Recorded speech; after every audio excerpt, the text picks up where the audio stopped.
brought to you by Silver Pumps. Top quality और consistent performance के लिए सिर्फ silver pump नाम याद रखना।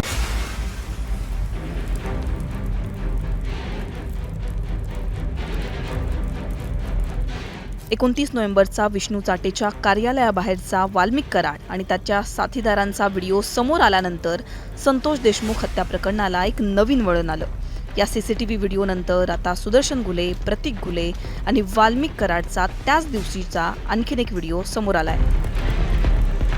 सुदर्शन घुले इथे कराडची वाट बघत थांबलेला दिसतोय। गाडीतून उतरलेला कराड त्यानंतर सुदर्शन घुले आणि प्रतीक घुले यांना भेटतो।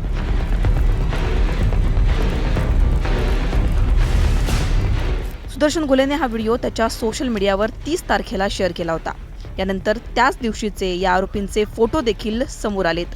आरोपी सुधीर सांगळे, सुदर्शन घुले, कृष्ण आंधळे, प्रतीक घुले कराडचं स्वागत करताना या फोटोंमध्ये दिसतायत। आता यानंतर समोर आलेला चाटेच्या कार्यालयातला सीसीटीव्ही व्हिडिओ त्याच दिवशीचा असून हे सगळे आरोपी चाटेच्या कार्यालयात कराडसोबत जाताना दिसतायत।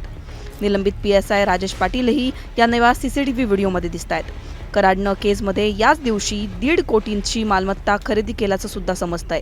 वाईन शॉपच्या जागेचं रजिस्ट्रेशन करण्यासाठी कराड केजला आल्याची माहिती आहे। 29 तारखेला आरोपींसोबतच्या कराडच्या या सगळ्या व्हिडिओंमुळे आता अनेक प्रश्न उपस्थित होत आहेत। त्यामुळे आता पुढे तपासात काय माहिती येते हे पाहणं महत्त्वाचं असणार आहे।